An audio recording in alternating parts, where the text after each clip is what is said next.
Mas Taslim. Atut runtuk tansah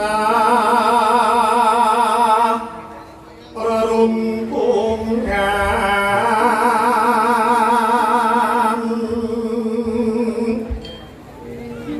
ing sawina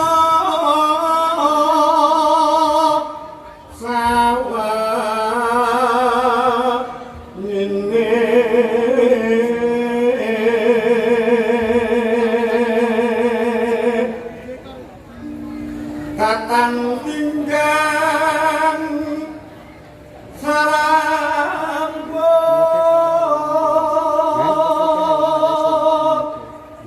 lamun adoh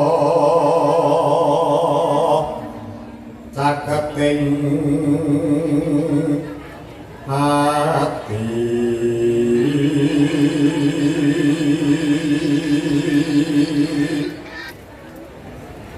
yen cedhak tansah mulat sida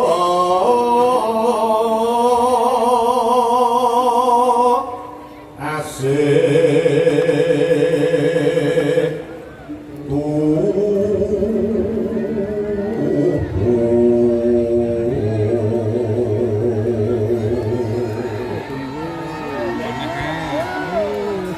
pindha mimi lan min kuna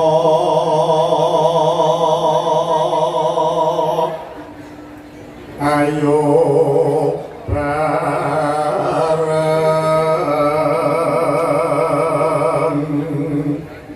nimas anak tapi wajib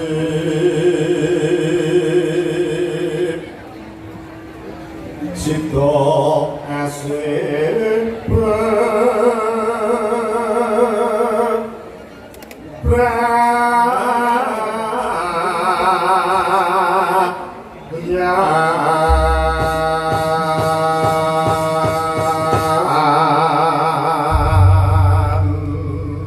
sadurunge ngaturake langgam setya tuhu awake dhewe uga wajib ngaturke panuwun nduk marang Bapak Purnomo ingkang kembulaniat kalian Ibu Siswati kawenggahane Ndriyareja Mutara Nadya Pak. Alhamdulillah mergo panjenengane anggene dana rasa kepareng gelar kelir gantung gong sing rawuh ewon kaya ngene iki tumplek-blek kabeh terhibur mergo sedekahe Pak Purnomo. Mula tepuk tangan kagem Pak Purnomo luar biasa. Ya, ngono ya Pak. Kaya ngono kuwi langgame setya tuhu nyuwun sapa. Karo lenggah mawon nyuwun dumateng Mbak Dian Munasirah. Monggo Mbak Dian kula ngaturaken kunjuk dumateng temanten kekalih Mbak Nanda lan Mas Relo. Iya, ngono. Monggo.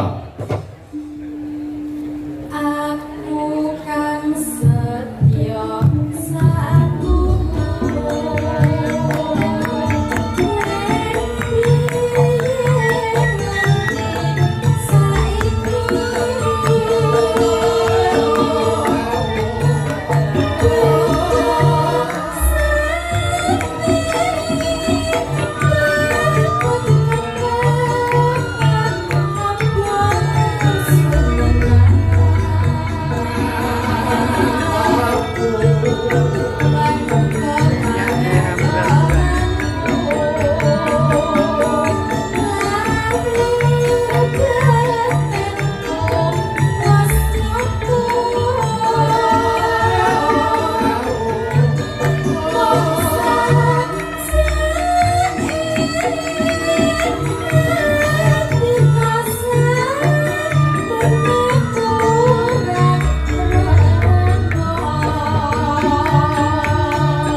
kejawi kula aturaken dumateng Mbak Nanda lan Mas Relo, ugi kula aturaken dumateng Bapak Ibu sedaya mawon mliginipun piyayi-piyayi putri ingkang kepareng lesehan ngisot mirsani wayang wonten mriki.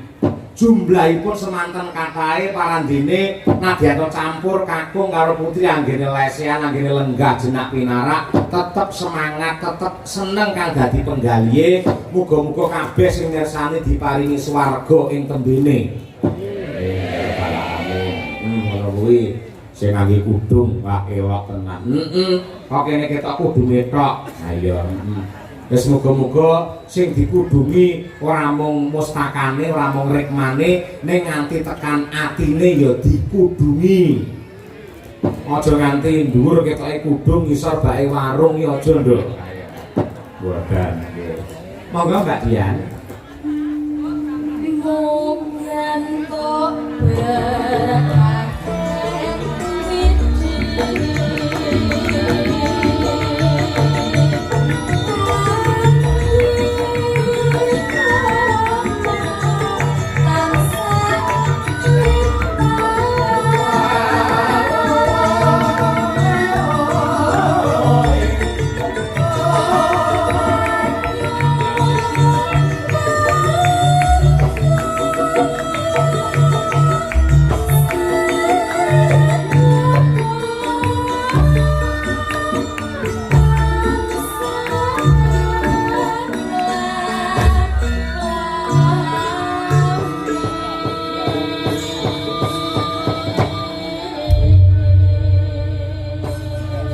Puji syukur kunjana ngarsani Gusti ingkang nyipta jagat yana satemah aku kelawan kowe lan sedaya pinaringan berkah barokah kesehatan satemah bisa silaturahim mapan ana ing daleme Bapak Purnomo lan Ibu Siswati.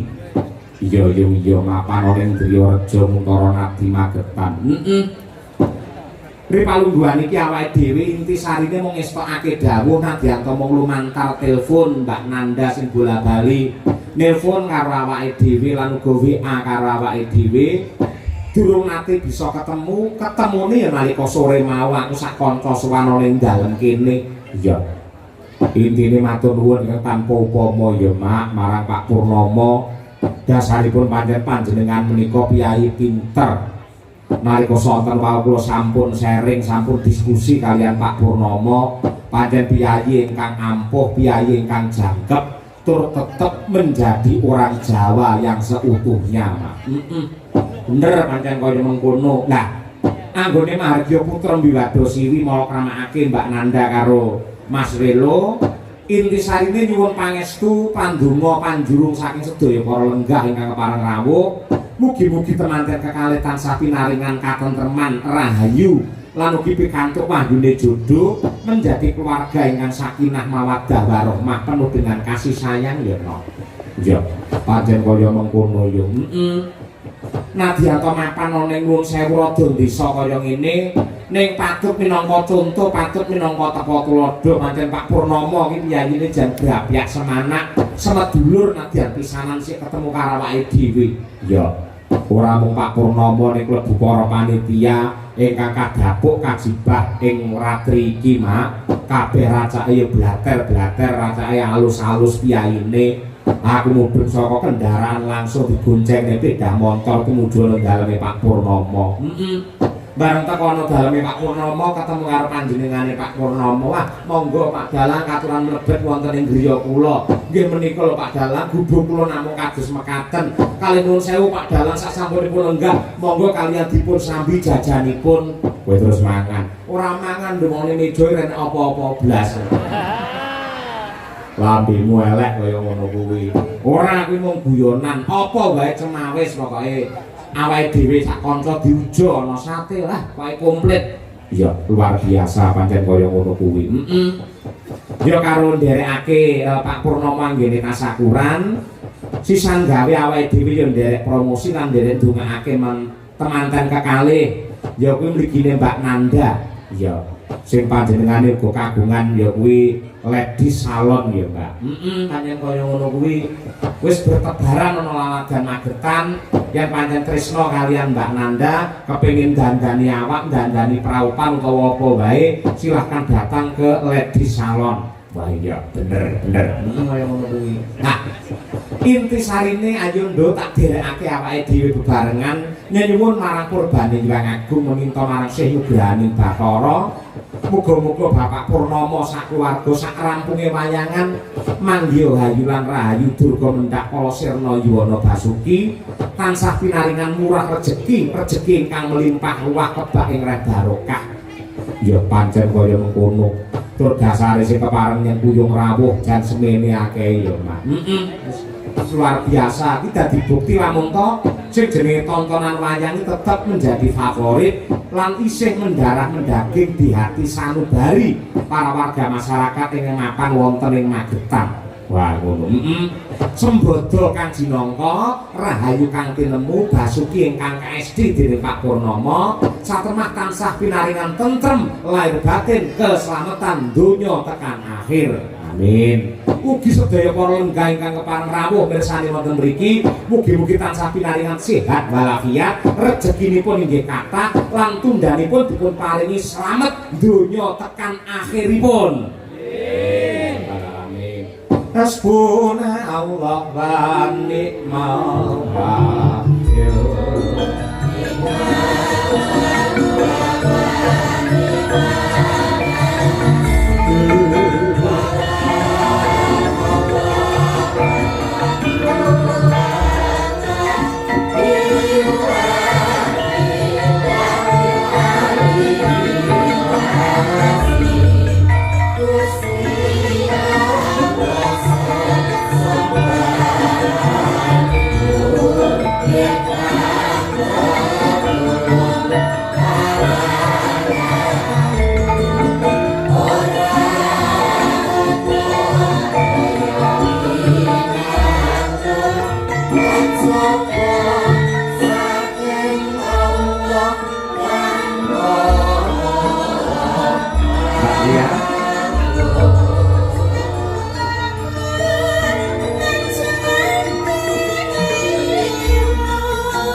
sampanganku rinton wondamu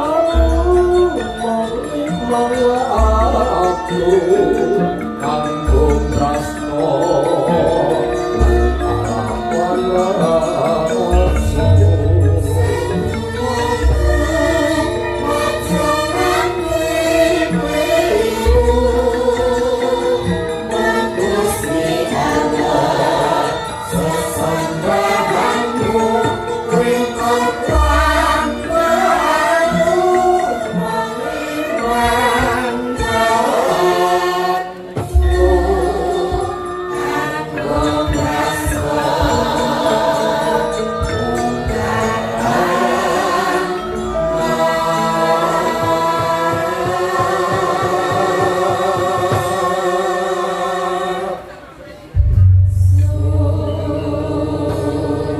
awake dhewe nderekake dawuh pangandikane Bapa Purnama ngono ya Mak. Kejaba wayangan supaya luwih meriah, luwih gayeng iki ana bintang tamune mengko ana Cak Percil CS. Oh iya. Karo anakku wadon iki gendut Niken Salindri sing nyatane wis kepareng berbaur dengan sinden-sinden Madangkara. Iya Mak iya. Terus arep piye? Alon-alon ya Nduk. Diwiwiti saka sing klasik-klasik luwih dhisik saya anget. Ya, lan penggemare Mbak Niken Salindri men ora kesuwen nunggu iki cara pedah motor dipanasi luwih dhisik alon-alon. Ya, Slindru songo. Men coba genduk Niken Salindri men didampingi karo mboke Bu Kesi Rahayu men jumeneng dhisik tumpake sepur. Mangga terus, yuk.